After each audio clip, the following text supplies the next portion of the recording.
Puff, the LAPD, all the people who was a part of that. Amir Muhammad, everybody who was a part of that, they should be paying consequences for that. You know, some of some of his associates, I still want to strangle them. People who are doing documentaries that could put pressure on the LAPD to open up some of those closed files. There's so many politicians that were behind it, but things takes time. It looks like we are finally getting more clarity on the previously unsolved case related to the Notorious B.I.G. or Biggie Smalls fatal shooting. It's been more 25 years, and even the police eventually gave up and closed this case as unsolved. But there was one person who was meticulously gathering intel on her own, and it was nonetheless Biggie's mom, Voletta Wallace, who came forward with some serious proof against her son's producer, Sean Diddy Combs, and she openly accused the music mogul of lying and setting up Biggie's fatal incident. Puff should be paying consequences behind that for having that kid. Hi everyone, and welcome back to Celeb Live Channel. Now, there's a saying better late than never, and it couldn't be more true in relation to some mysterious investigations like the shooting of Biggie Smalls. It seems like there's a simple explanation to what had happened that night in Los Angeles in 1997, but apparently everyone else in the world, except for Biggie's mom, gave up solving this mystery. A couple of years ago, Voletta Wallace already made a shocking statement saying that until her last breath, she wouldn't stop looking for justice for her son, and apparently she desperately wants to see a culprit behind Biggie's demise behind the bars. It feels like 26 years later, Mrs. Wallace's prayers are finally answered, and she, after speaking with many people and gathering evidence, she finally knows who orchestrated her son's untimely demise. And you would never believe who this is. Previously, the woman was repeatedly stating, "I have a very good idea. Who unalived Christopher and I genuinely believe that the lap knows exactly who did, too." According to Voletta, there's been a plot to cover all traces of this despicable crime, and the police and other government institutions play a prominent role in covering the traces of this incident. As Mrs. Wallace said in one of her interviews, they've done their investigation, but they just refuse to move forward. I don't know why they haven't arrested who is involved. It seems to me that it's one giant conspiracy, and someone is definitely being protected somewhere down the line. For years, Voletta was eager to share her ideas with the FBI, but since she had no relation to her son's shooting, she couldn't be brought for questioning or giving testimony. You're going to have to try to prove what you're alleging, or you don't get a dime. Now, when there's movement in another similar case related to Tupac's gunning down, and according to the insiders, all the traces are leading right to Sean Diddy Combs' doorstep, it seems like Voletta is ready to make another attempt to bring the music mogul down and make him pay for unaliving her only son. Looking for people who could somehow help her to untangle the cobweb of lies, Voletta Wallace spoke to numerous witnesses of her son passing away, and she also had many phone calls with Diddy's former bodyguard Gene Deal, who was holding Biggie in his arms during the rapper's last moments, and even, despite his loyalty to his ex-boss, even he believes that Diddy is involved in this crime. Puff lied about it. He should be paying for that kid, lining that kid up out there in California. Now Voletta Wallace knows the harsh truth that Diddy intentionally sent her son to lay 6 months after the fatal shooting of the rap legend Tupac, and knowing that there was still tension between West Coast, East Coast rappers, the music mogul set up a trap for his own artist, Biggie, in order to eliminate him. Now, Diddy is playing his past well, and he even expressed his deepest regrets sending Biggie to lay.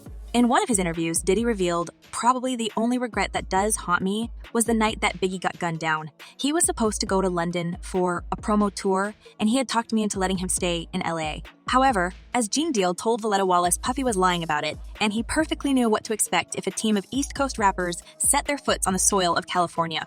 Why would you have that kid out there in LA at that time?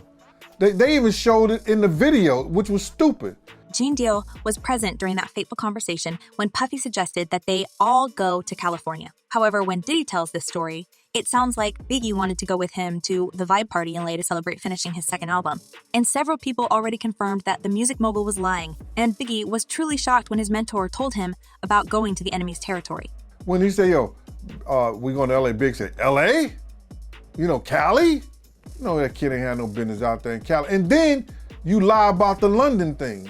It's been clear to many fans that Diddy is a lying and vile person, and he would do anything to wriggle himself out of this mess, so he actually played his role of a grieving friend well. However, he forgot about one moment. Voletta Wallace was adamant to dig out the truth. As one person commented, his mother has never stopped investigating her son's demise. Like she said, "I will find out who unalived my son. I always felt Puffy had something to do with this." And another user added, Diddy deserves an Oscar pretending this long about Biggie's demise. Now Valletta is coming to the police with her facts and a list of witnesses who could help the justice to be finally served after all these years of mystery. She believes that together, all these people who want justice can do the impossible and send Diddy behind the bars. And it's about the people who make it happen. Another person who can help Valletta Wallace in this journey is former Bad Boy Records president Kirk Burroways. A few months ago, he confirmed what Mrs. Wallace had been suspecting all along and said Biggie stopped pressing his mentor Diddy at some point and became cautious after the incident with Tupac. As Kirk said, the music mogul and Biggie Smalls weren't best friends, and the late rapper was considering the possibility of leaving Bad Boy Records for a more lucrative deal. Biggie didn't want to go to LA. Well, it may seem like everyone around Puffy is lying, or as it may actually turn out after the full and more thorough investigation, it's only one person who's been telling lies in this story. There's no question that Diddy is one of the most influential figure in the show business, and of course, his word means more than stories of a bodyguard or Miss Wallace, who prior to her son's demise was quite a private person. Public never knew me. I was thrust into. But now, seeing how this case haven't moved a single inch since 1997, this woman is adamant to dig to the roots of this case, and she finds more and more proof that Diddy had all the reasons to see her son 6 feet under as soon as possible. First of all, she found out that Diddy was deceiving her son, and he intentionally underpaid the best rapper of his label to keep the profit, pretending Biggie's friend. As she said, the truth is, Christopher accepted the illusion of a friend and mentor for about $25,000. That's the amount Puffy lured my son with. It was enough money to make my son believe that Puffy was ready to do anything for him. It was also confirmed by Gene Deal that after the LA fatal incident, Puff got to enjoy the multi-million revenue he made on his late artist's name.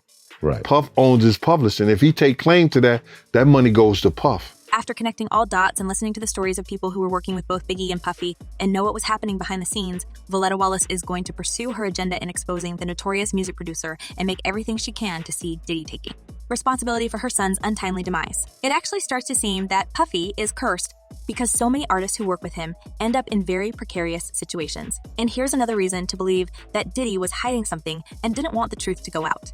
Shortly after the Biggie shooting, he cut all ties with his security team, including Gene Deal, because of the bodyguard's involvement in the investigation process.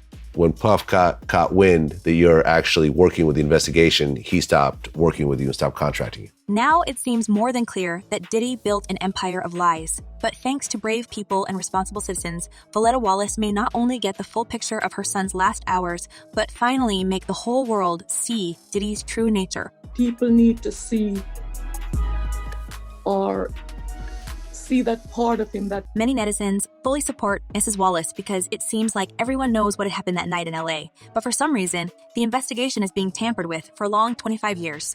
As one person commented, "What a shame. What a real shame. Let the truth come out. What you do in the dark comes out in the light." And another user added, "Puff has no conscience for any of the dirt he'd done. He steps over bodies to get to what he wants, and it doesn't matter whose body it is."